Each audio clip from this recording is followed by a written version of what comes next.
So the Montgomery Planning and the City of Takoma Park are undertaking a minor master plan, which would be an amendment to the Takoma Park Master Plan done in the year 2000. So it's definitely time to revisit parts of it. You'll recall that the sector plan for Takoma Langley and the sector plan for the Long Branch area were done in about 2012, 13, in thereabouts. And so this is really another chance to look at parts of the city that can benefit from a fresh set of eyes. We are joined tonight by a team from Montgomery Planning. We have Robert Cronenberg, who's the Deputy Planning Director. We have Elza Heisel-McCoy, who's the Division Chief for Down County Planning. We have Leslie Howerton, John Marcolin, and Melissa Williams, all on the call tonight. And we're going to walk through process and expectations and some time frame. Elza, I will turn it over to you. Roz, thank you very much. And Mayor Stewart and Council, thanks very much for having us. Before I go any further, I'm going to turn it over to Robert Cronenberg to say a few words. And I think Roz summed up a lot of what we were going to cover, I think, just as an intro. But I'm Robert Cronenberg. I'm the Deputy Director, and Mayor Stewart and council members, thank you so much for having us on tonight so that we can get you up to speed on where we are with the work program for this minor master plan amendment. It's been a very collaborative process with your staff and with other members of the area that we've had communication with. So thanks to Roz, to Susie for really walking us through a lot of things to get this on our work program and the continued communication that we've had. So with that, I'm going to be listening. I'm going to answer any questions, but Elza has a great team and he's going to walk you through that tonight in the process for the master plan amendment. So thank you. And again, I appreciate you having us here tonight. Thanks, Robert. And I also,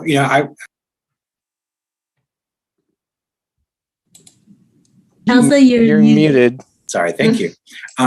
Thanks, Robert. So I wanted to take the opportunity to do something that we should do more often.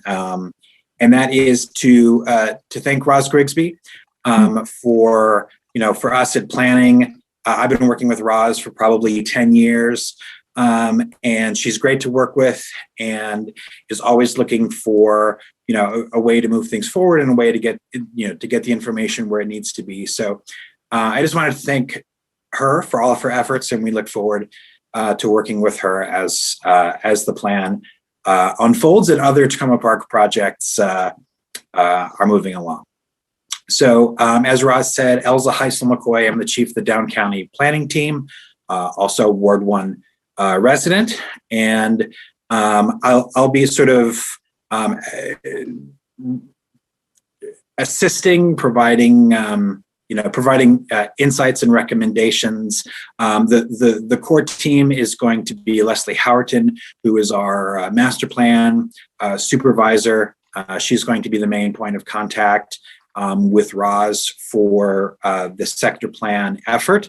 John Marcolin on our team will be the lead planner, and Melissa Williams, whom some of you may know from or remember from the Takoma Langley Crossroads Plan, will be leading outreach on our side. So we have sort of the leadership team here tonight. The actual team on our end will be probably 2 to 3 times as large, but our screens are only so big. So we're going to keep it very high level tonight, and really focus on process. This, as we'll get into a little bit with the schedule, this is a long process. It has sort of required steps, and we're kicking off very soon, but tonight is just going to be about process. So with that, I'm going to share my screen, share. And if somebody can let me know when they can see. We can see it. Yep. Fantastic. Okay, so again, planning process briefing, an area of Takoma Park with sort of the Washington Adventist campus and the surrounding communities. The process is a comprehensive review, the same that would be or similar to what would be done for a master plan or a sector plan, but for a smaller plan area.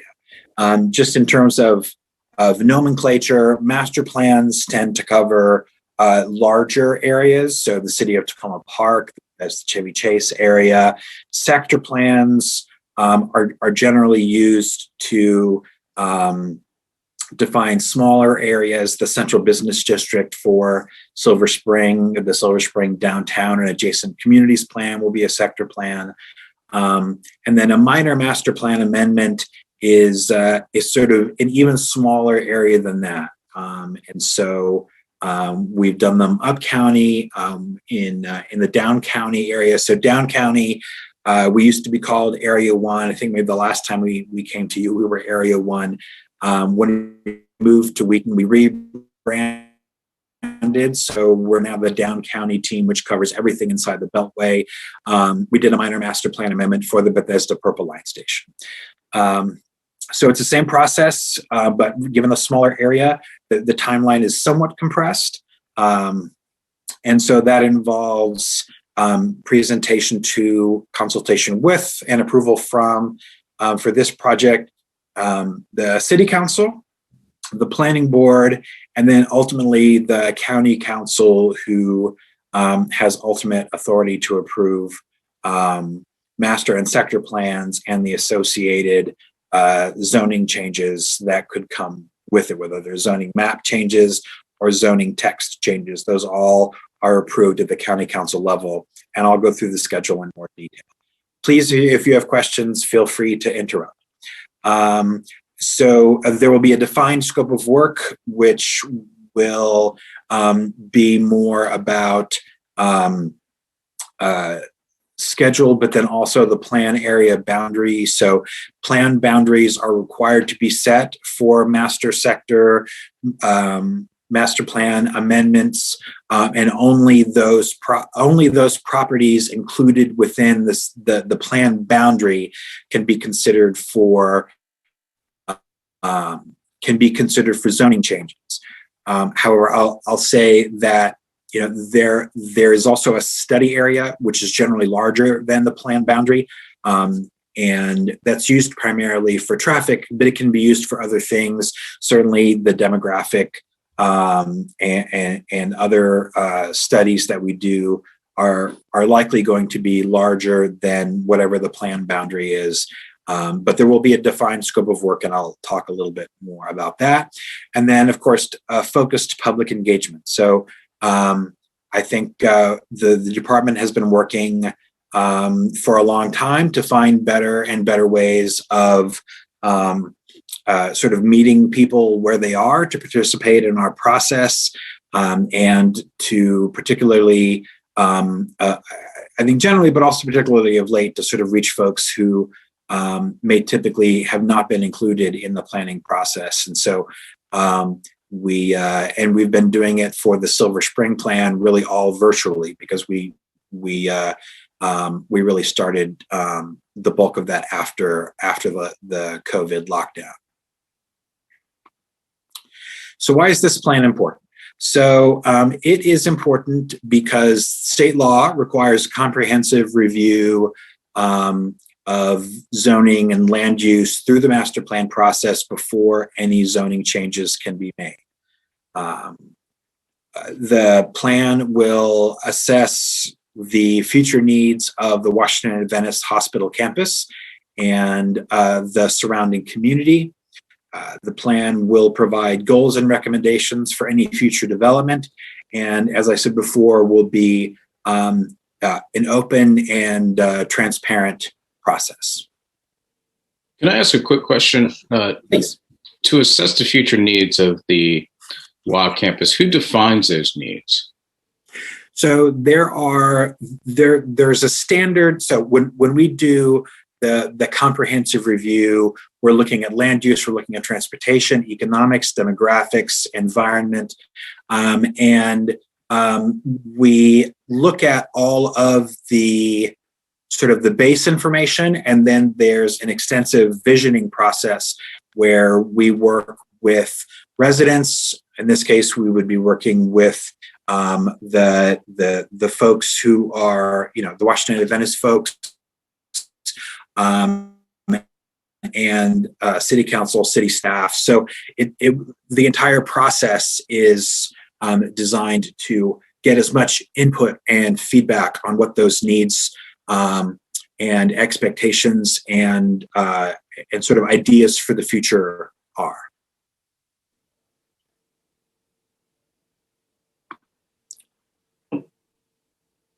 Okay, so in 2019, the County Council passed the Racial Equity and Social Justice Act to actively address racial disparities in the county, and it requires the planning board to consider racial equity and social justice impacts when preparing a master plan.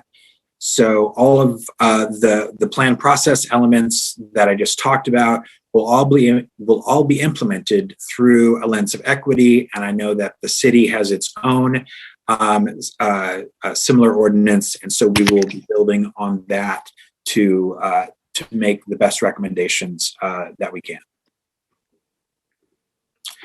So to sort of help to help us be better partners to each other, we've been working with the city manager and Roz to prepare a memorandum of understanding between the city and the planning department. And this MOU, which was signed, I think, earlier today, defines it and coordinates roles and responsibilities between the city and the planning department. It defines process and schedule, and we'll be going over both of those. It introduces the communications and outreach plan, which will be a sort of a living document that we'll be developing as sort of after the kickoff in the initial phase of the plan, and then also establishes the primary points of contact, which, as I mentioned before, will be Roz for the city and Leslie for the department.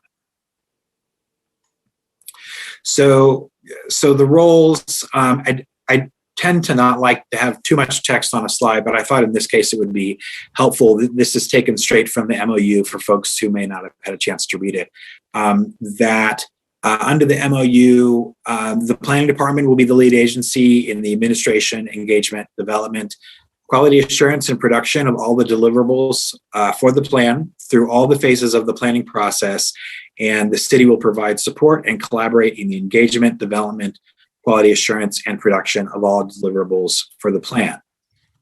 Planning and city staff will brief the city council at key milestones prior to briefing the planning board, and planning staff and city staff will be coordinating regularly during the process with ongoing, I think initially bi-weekly meetings, and certainly more as necessary.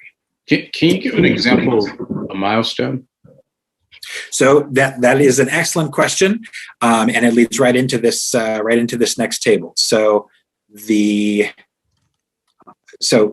have the phase, the deliverables, and then the schedule. I'm sorry, I'm blocking myself. Can I make that go away? Go away. Hey, look at that. Okay, so we're right now in sort of the pre-kickoff. So we've added this briefing to the MOU. So the next phase is the kickoff, and that starts really in the next couple of weeks. And the community engagement and communications plan. Sorry, what time is it? It's 8. So I'll try and speak through that. So the scope of work would really be the first milestone. I'd actually have to turn the lights off in the room for it to stop. So the scope of work and plan area boundary report will be the first milestone. And we will come to you with, so we're going to work with Roz, and come up with a recommended plan boundary, and then come back to you at the scope of work to get your comments before we present it to the planning board. So that's April and May of this year, and we put the anticipated schedule in there to show that this is a long-term project. We're looking at a couple of years before we're done with it. It's a very extensive project. So after kickoff, we do existing conditions research, where we're starting the community engagement based on the community engagement and communications plan.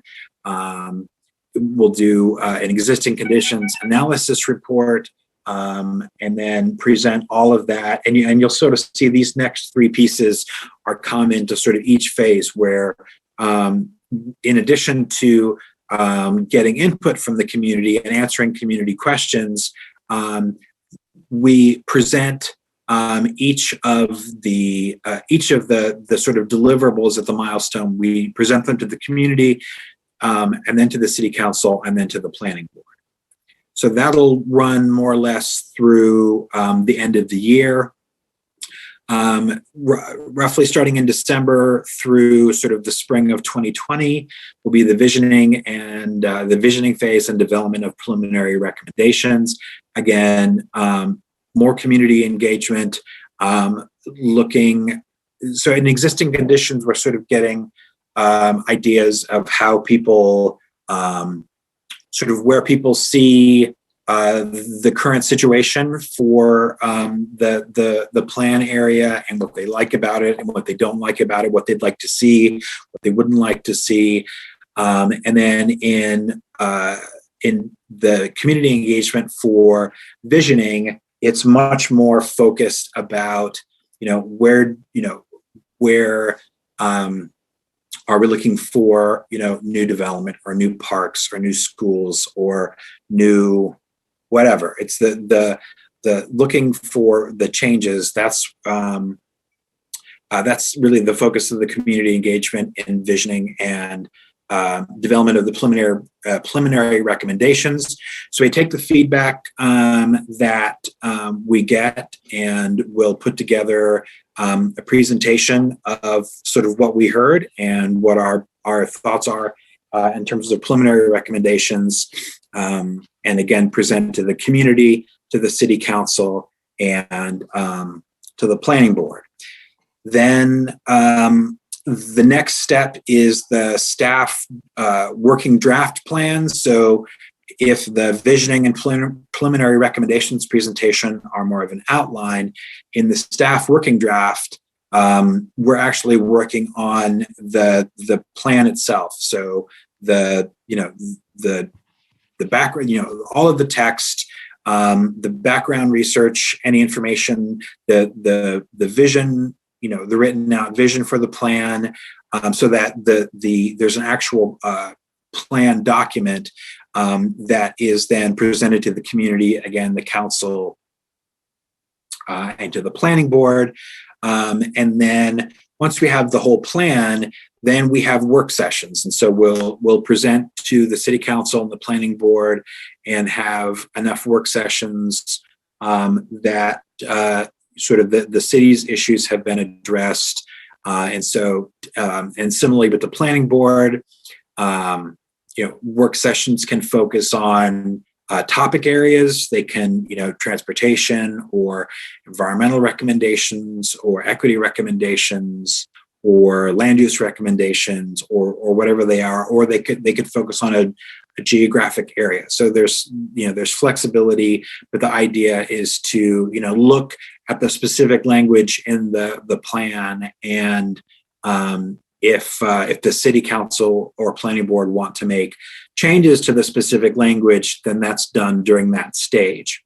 When the city council and the planning board are comfortable that the plan document is is in a good place, the recommendations are sound, the necessary issues have been addressed and considered, then the staff working draft plan will become the public hearing draft plan. So as part of the comprehensive process that I talked about before, there are a number of public hearings that are required, and the first is at the planning board. So the document is set as a public hearing draft. It's posted online and advertised in newspapers, and there's a 30-day period, and then there's a public hearing. And anybody who's interested can come and provide comments to the planning board during the public hearing, and then all of those comments are documented. And then there are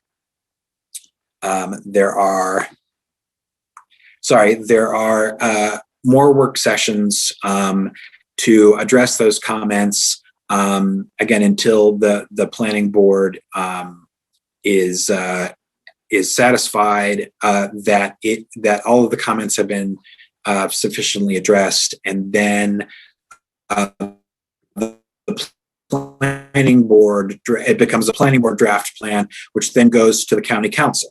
And the county council has their own public hearing that follows a similar format, and then the county council committees will have work sessions, and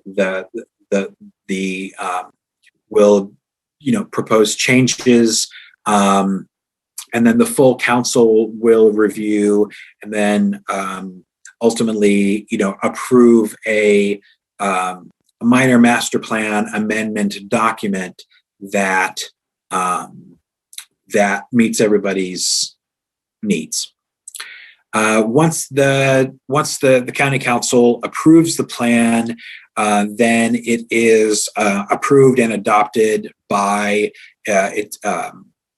the plan is approved by the council and adopted by the commission, the Maryland National Capital Park and Planning Commission, which is sort of the final step for the document. And then we enter into the sectional map amendment process, which is where the zoning is changed. I should say, if there were changes to the zoning code, let's say that there was an overlay zone that was to be created as part of the master plan amendment, zoning changes would typically happen with council approval as part of that. So then once the plan's done, the sectional map amendment is what changes the zoning designations on each of the properties. So we prepare all of the maps showing the old zoning and the new zoning. Staff requests planning board's approval to file a sectional map amendment, and then that goes to the county council. There will be a public hearing on the sectional map amendment, any work sessions, and then once the sectional map amendment is approved by the council and the full commission, then the zoning maps are changed. So we're looking for sort of the final plan, June of 2023, and then another 2 or 3 months for the zoning to be in place. So that's the schedule. I've said a lot, and there's a lot there, but basically we'll just take it one step at a time. And, we'll be meeting with Roz, every other week. And, we will have community engagement throughout this process.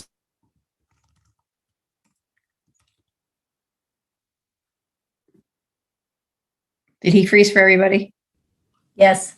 Okay. I think he did. But we'll finish that. We will have community engagement. Yeah. Oh, you're back. You froze, Elsa. Right when you said community engagement. Yeah. So there will be there'll be a lot of community engagement, and up through visioning, and then when we get to I had to minimize the images so that I could see my slides. When we get to the staff working draft, then we kind of close in a little bit because we it's a lot of work. So we will continue, of course, to be working with city staff, but there won't be as much public engagement because it takes a lot of work to get all of the things that we have heard sort of through all of our engagement efforts and all of the visioning and get it into a document that sort of holds together, that presents a vision that has a clear, concise vision and has clear goals and clear implementation strategies. That takes a bit of doing. So we'll cocoon a little bit, and then once we've got something reasonable, we'll pop back out. Any questions on that? We're almost done. I think I maybe have one or two more slides. Yeah, I got a quick question. Certainly. So you have the community engagement. This is a private parcel owned by a private landlord. During this process, if what the public wants varies from what the landlord wants, how do you weigh those two? Sure, that's an excellent question, and I should point out that the Washington Adventist Hospital will not be the only property covered by this plan. There will be many property owners covered in the. We don't know what the plan boundary is, but we know it's going to be more than the hospital, right. And so it is it's a negotiation, it's a balance. There are not only sort of the desires and hopes of property owners and residents, but then there may also be there could be, I think there will be practical limitations in terms of transportation, environment, that will all be sort of will all be looked at the same time. So the answer that who decides first, staff will make a judgment, and then the council and then the city council. You all will essentially be reviewing all of the recommendations that are in the plan that are certainly in some cases going to be are going to be competing. And then the planning board, and then the council. And so the importance of having the open and transparent and sort of, step-by-step process that's documented and all the information is there, is to, look at all of these properties from all of the necessary angles and, weigh the different options. And, from the plan will be recommending, it'll be recommending, potentially new zoning for existing properties. It could be, in addition to zoning, it could be making more qualitative recommendations for development on a particular site. It'll be making recommendations for public rights of way. Are they too wide? Are they too narrow? There are many things that the plan will be weighing, and really that's why it takes so long.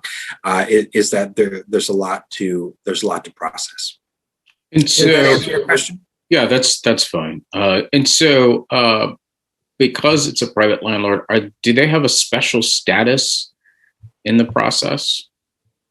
So, all property owners, are engaged in every sector plan we do. So, but they don't have veto authority. As I said, it's, ultimately the county council that will approve the recommendations for particular sites, including new zoning, including what the language says.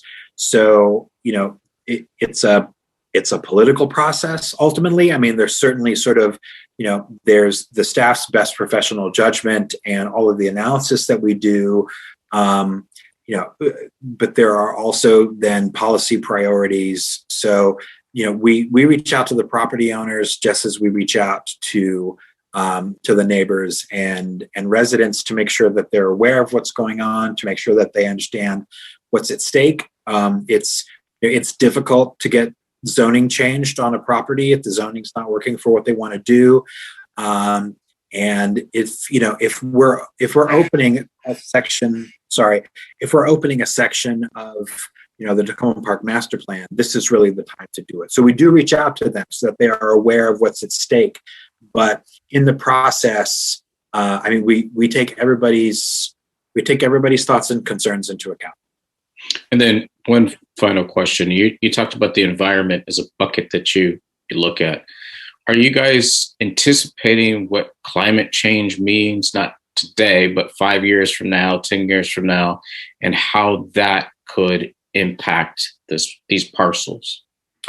Yeah, absolutely. I think, where that has probably taken sort of the largest center stage is with the Thrive Montgomery General Plan update, and looking at resilience, and all of that will inform the recommendations that we're making. Some of the things that other plans, the Bethesda downtown plan had a high efficiency zone where higher energy efficiency standards were required.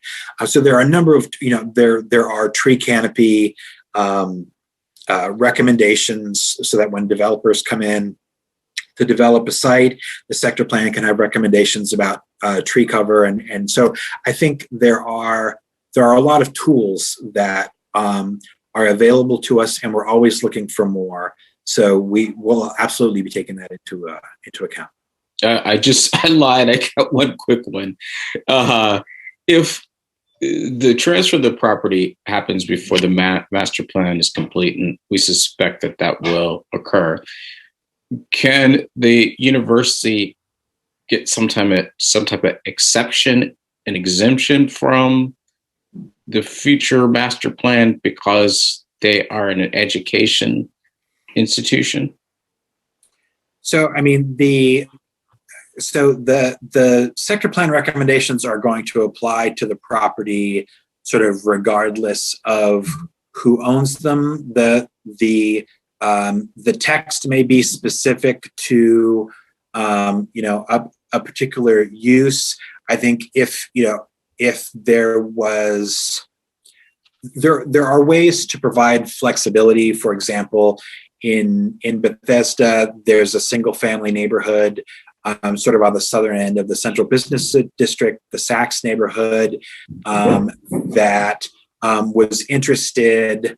There was enough interest in the neighborhood. They're essentially a single family neighborhood. There was enough interest to potentially upzone the neighborhood for property owners that were interested in cooperating with the developer to go from single families to townhouses or apartments or whatever, that the sector plan allowed for a floating zone. So a floating zone is a way to sort of, in a way, take a rain check. So the zoning isn't changed at the sector plan time, but can be changed later. So there are options. Depending on what folks want to do, we have a lot of tools and a lot of options to explore. Thank you. Great. Councilmember Siemens has a question. A follow-up question on the zoning changes.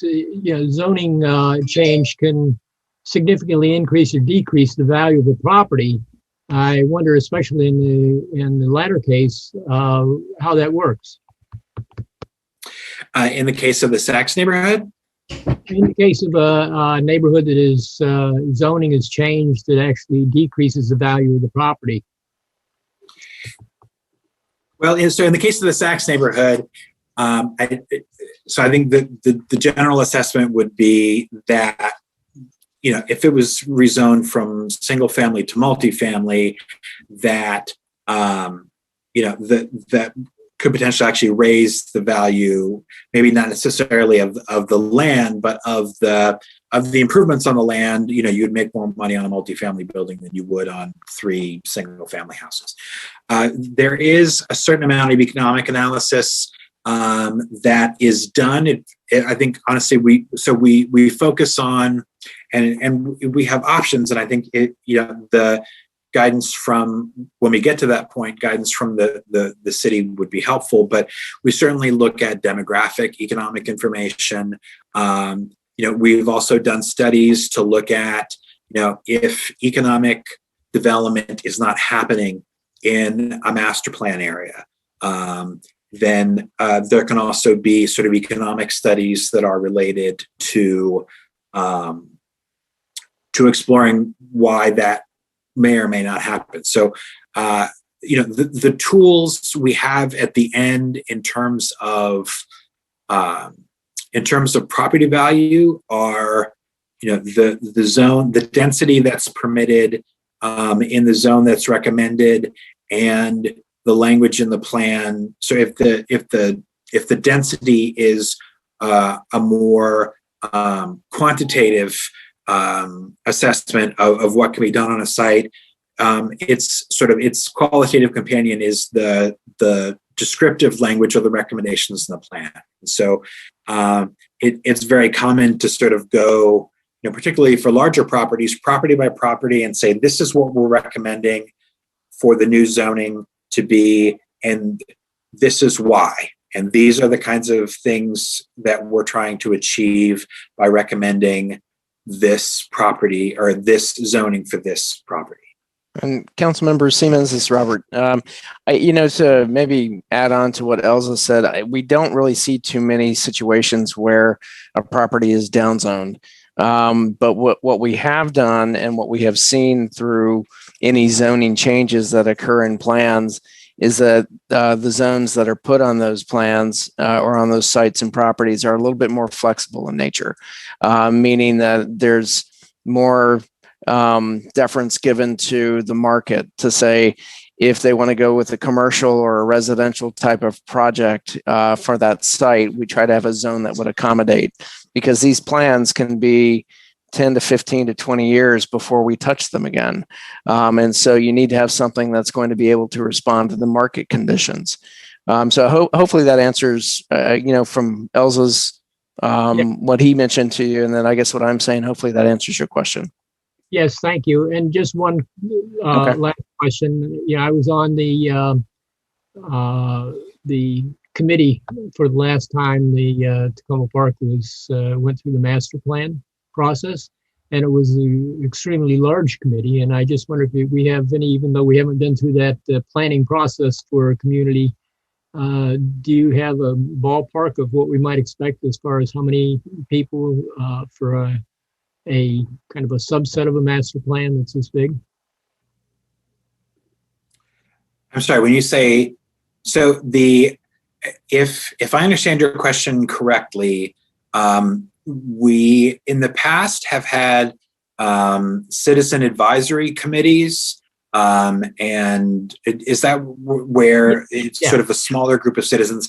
In more recent plans, we've not used those in favor of a more robust public engagement strategy to sort of, again, reach the folks who have not traditionally been reached, and to really have that very robust engagement. So I think one of the questions I think to be answered as part of the communications plan, which was going to be developed as part of the sort of in advance of the scope of work, is do we want, what do we think we want and need in terms of how the in terms of outreach and coordination with the community, what's the best approach? So I think that's something that we can discuss.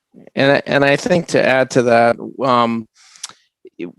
in some cases for master plans, we have community organizations or CACs that evolve because of the master plan and are very integral into making recommendations. And I think that goes to Councilmember Smith's questions that you had about, what do you do when you have differing opinions on what a zone or what kind of recommendations would be. Sometimes those CACs or those community groups help with that. But I think since we have a city council, we have a planning board, we have a county council, a very robust engagement strategy in place, I think we're going to get quite a bit of feedback and to give us and to inform us I think, on the best kind of recommendations. But we've gone both ways when it comes to community groups that are formed as part of this, or community action groups that provide guidance. White Flint was probably one of the better ones, because that was organized, I think, in concert with our process and with the county planning staff and the county council as well. And it was very helpful, very beneficial. I think with Bethesda, we had a group that evolved from that plan as well, that became very involved with not only the recommendations, but continued through that process to become very involved with the implementation of the plan. So again, I think that that's up for discussion, but and we haven't ruled anything out in terms of community participation. So I think we're still kind of in the gathering phases on that. Okay, thank you. Okay, Councilman DeBala. Yes, thank you. This has been really interesting. I had gone into this thinking about the question of an updated master plan overall, as opposed to a piece of Takoma Park. What I think I heard you say, besides the obvious, that there's a big piece of property here that's about to change hands, which is unusual for our city, but also that two of the other rapidly changing areas, Langley and Takoma Langley and Long Branch, have already had minor master plans done. Is there some kind of schedule by which you go through master plans over a 20, 25-year period, whatever? Would this substitute for an eventual look at the whole city, or what are your thoughts on that? Robert, you want to handle that from a sort of department viewpoint? Yes. So we keep so each area team, and even our functional planning team, which looks at countywide policies and practices and plans, every year we evaluate, what should be on our work program. And we have conversations with, other jurisdictions, with other departments, and with county council about what those priorities would be in the county. There's no real magic timeline for updating the plan. We have some plans that are 10 years old, 15 years old, some that are up to 30. Typically, our plans look out about 20 years. But I think what we've seen recently is that the plans that get approved, there's a very rapid turnaround in terms of how that plan responds to the market. And even with Silver Spring, when that plan was approved in 2000, we had a considerable amount of new development and new activity going on in Silver Spring. Bethesda's the same way. I think we've seen that in Chevy Chase. Some of this is in down county, but we've seen it all throughout the county. So there's no real magic timeline for it, but I do believe that what we are seeing is probably a revisit of this 20-year timeline to something that's probably more between the 10 and the 15-year timeline.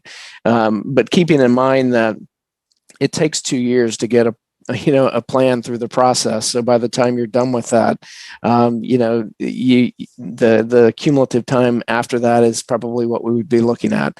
But we reevaluate our schedule every year and look at the priorities, both from our perspective and other jurisdictions, whether it's the city of Takoma, whether it's Gaithersburg, and some of the smaller areas, and kind of put all that in perspective of what our work program should be. And my other question is about, thank you. My other question is about, this is ultimately about the zoning categories, not about the setbacks, the heights, limitations, et cetera, that are the definition of a zoning category. Correct? So that's correct. But one thing I would like to say is not all of our plans that we do have zoning changes to them. We're working on the Rustic Roads Functional Plan, which is a master plan, and that will not have any zoning changes to it. So we may come out of this plan, and there may be sites that the city, the staff, the council says, no, we don't want to change the zoning on those, but we might want to make recommendations based on the current zone that's there. Whether that should support maybe affordable housing, or it should support other cultural resources or certain environment or transportation needs. I think master plans definitely are an avenue and a conduit for zoning changes, but in some cases that is not the case for some of the sites that we look at. Well, and also, as I mentioned before, each zone is going to have its own development standards in terms of setbacks and height and density and all of that.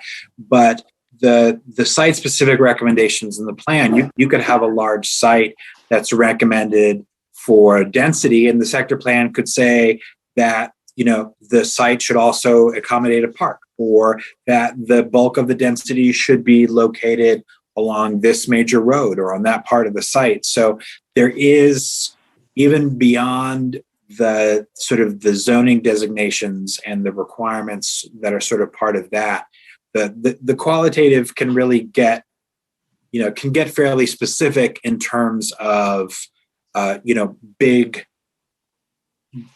picture design issues in addition to policy. Okay, thank you very much. Great. Councilmember Kovar. Thank you, Mayor, and thanks to everybody from the county staff for the presentation. I just had a few questions. One of them is, what, if anything, can happen between now and when the process that you outlined is completed? So in other words, can there be development on the former WA campus now or in the next years? We had a separate presentation the other day, and we'll be hearing more about this on this COG grant that we got for potential redesign of portions of Maple Avenue that are close to the site. So can those things go forward even while this is being figured out, or is there a kind of an understanding that things should stay put while this is figured out? So I think, generally speaking, until the new zoning is in place, the current zoning is in place. And so we have, I think, in Bethesda, and I think potentially even in Silver Spring, you have property owners whose current zoning meets their needs. They're not looking for any additional anything. They're going to move under the zoning and master plan provisions that are essentially the old plan. So I think for the Washington Adventist campus, if I recall correctly, it's zoned for single family housing. And so, as any other single family zoned property in the county, a property owner can apply for, a use that's allowed on the site. They could apply for a conditional use. They could request, they could actually request a local map amendment. They could request a smaller rezoning. We would generally probably discourage that because those come through us as staff, because we think that it's essential to have the comprehensive review of the area in order to consider. But I mean, I think the main thing, and I think it's still in the subdivision ordinance, is that once there's a public hearing draft, that the planning board can decide not to approve new subdivisions in the plan area. So that's sort of the closest that we get. And even then it's a may, not a must. That's the closest that we get to sort of putting things on hold from, a more official standpoint. So there's nothing literally stopping something from still going forward during the time, and you may sort of say to somebody, you should be aware that this bigger discussion is happening. Correct. I think maybe a good analogy to that, Councilmember Kovar, is that we were, and Melissa's here as well, she worked on the Forest Glen Montgomery Hills plan, and we had Montgomery Housing Partnership come to us when that plan was really far along. and they had purchased a site, and that was subject to some of the tax credits, or low income tax credits. And so they needed to act on it because I think the building had gone into disrepair and was deemed unfit. And so they needed to take action on it right then. And so that was pretty clear to staff and to our planning board that, yes, this is not the normal course of action for them to go through a process for new development, but they needed to do something with that property right away. Otherwise, it would have been a major problem, I think, from a welfare health and welfare standpoint. Okay, thank you. And so, Elsie, you mentioned this. So the geographical scope of the plan isn't yet determined, and that will be determined through this process is going to take place. In the information that I saw for this city council agenda item, it talked about not only the literal site of Washington Adventist Hospital's campus, but also the university campus portions of Maple Avenue, et cetera, and maybe some areas further afield. So when those are mentioned, is that really just the starting point to get the conversation going? We don't know for sure, or are there some parts that's like, well, that's definitely going to be part of it, and these other parts might be, if that makes any sense to phrase it that way? Sure. So I think it was city staff and Washington Adventist Hospital, Washington Adventist, I guess, university folks who approached the planning department to say, hey, we have this. The hospital's moving and we have this asset in our community that is limited by the current zoning.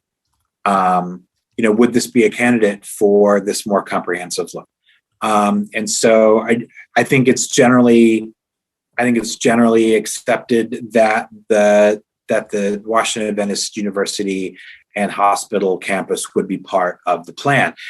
That's not, until the planning board approves the plan boundary, really everything's up in the air. I mean, if any of you were paying attention to the Silver Spring plan, our staff went to the planning board and said, well, we're planning on using, the central business district boundary for the plan. We're going to cover the same areas. And, the planning board members said, well, we'd actually like you to look at expanding the plan boundary into the single family neighborhoods to explore the potential for missing middle housing. And so then we went back to the drawing board and came up with options. I don't think any of us were expecting that. And so, we will, I think some of the things you mentioned are things that have been presented to us as places in the city to add. I think looking at, there are a lot of considerations that go into what the plan boundary should be. And we'll have a fulsome discussion for what that is in terms of how far it goes and how far it doesn't go. The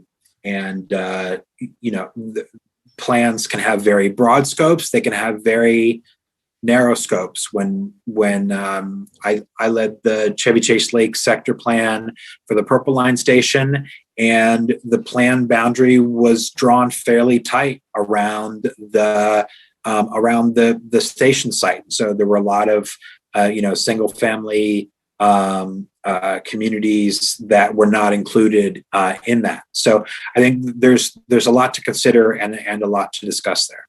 Okay, one last question, and thank you for the information. So we have our tree policy, and that's something just for the city. So does that automatically get incorporated into this, because this is all work that would be happening within city boundaries? I'm sorry, you broke up when you were describing what it was. The tree, our tree policy, our tree ordinance, and so on. Does that automatically apply to anything that would happen through this process?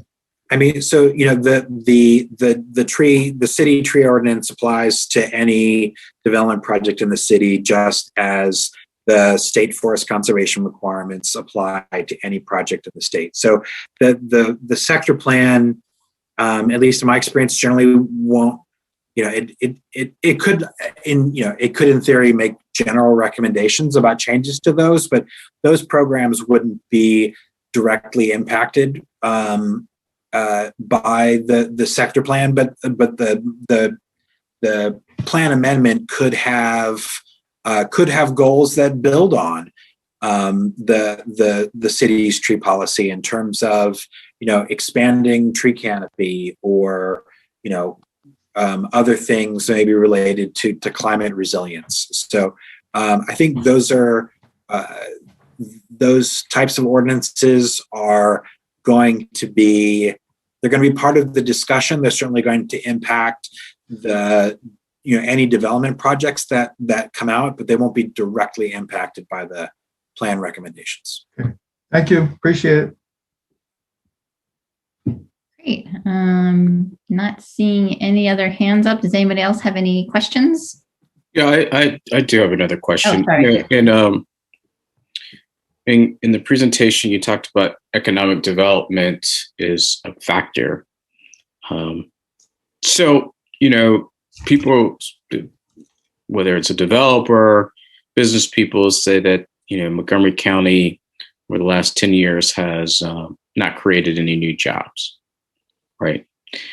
How would you say planning, changing zoning has anything to do with that, or creating jobs is a completely separate market activity?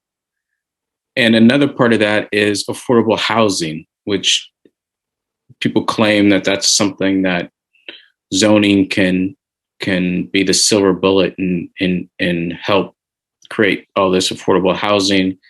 But if you look at Montgomery County's housing, it's still very expensive. So can you address those two things? Sure. So, I think in terms of economic development, if master plans were the key to economic development, I don't think we would have any budget issues. I think we certainly recognize that that master plans, and I think the general plan, the Thrive Montgomery, is also looking at addressing this. That what plans can do is try to think of ways using land use and zoning and sector plan recommendations to sort of feather the nest and make an area more walkable, more transit accessible, figure out how to use the existing affordable housing tools available to us, trying to think about how to create some more in order to promote, redevelopment in a way that is attractive to businesses, that is attractive to office users, to residents, to potentially a university campus. So I think it's not so. For in Bethesda, there was an economic analysis, looking at where the retail in Bethesda, for example, should be focused. And one of the issues in Bethesda was that there was too much retail. And so that impacted the commercial density recommendations for those properties, for what are the better sites for office uses, as opposed to areas where residential might be more appropriate. And so there are zoning tools to, again, sort of adjust the environment in the sense of the conditions to try and sort of attract those residents, attract those businesses. The Bethesda downtown plan increased the minimum affordable housing requirement from 12.5% NPDUs to 15% NPDUs. And while that's not, it would be like it to be higher, maybe, but it was a way to use zoning to require more affordable housing in a way that was, friendly to economic development. So, I'll defer to Robert or Leslie or Melissa or John if they have other thoughts. But I think from my perspective, it is, there are limits to the tools we have. We're always looking for more tools, but I think, there are opportunities for us to be creative to make areas more attractive. I think that's right, and I think the master plan, one of the things that it does is that it helps set priorities on what's important to that area where the master plan covers, and whether it's affordable housing, whether it's the commercial base, and of course that really helps inform what happens within that area. So I don't really have a whole lot more to add to that. Anything else? Terrific. Well, before your clock goes off again, Elza. I think I did have just a couple more. Oh, 16 minutes. Just one more. That's right. We have 16 minutes. Yeah, you guys are welcome to borrow my clock if you want to shorten your meetings. Yeah. Okay. So really, this is the last slide. That the next steps are we're kicking off. We're kicking off in the next couple of weeks, internally starting to meet with Roz, and we'll start doing our background research. The next time really you'll see us will probably be for the study area and plan boundary options. And then we'll be working with city staff to put together the communications plan and the public outreach and engagement plan. So there's a lot of work to do. We are very excited to be doing it. We're very excited to work with you all. I just moved into the city right after the last master plan was completed, so I'm very excited to as a resident as well get this project started. And like I said, we look forward to working with Roz and all the staff and at the city and all of you. And we'll be back in front of you before you know it. Great. Thank you so much. I just had a quick question for Roz. Are we going to start a project page on the city website for this? Yes. And so that we'll have Elza, the presentation from tonight and everything. So if people are looking for it. We will. We have a draft of it already. I just needed another set of eyes on it before I published it. So it'll be up tomorrow. Awesome. Perfect. Great. Well, thank you all. And we appreciate you coming out tonight and look forward to working with you.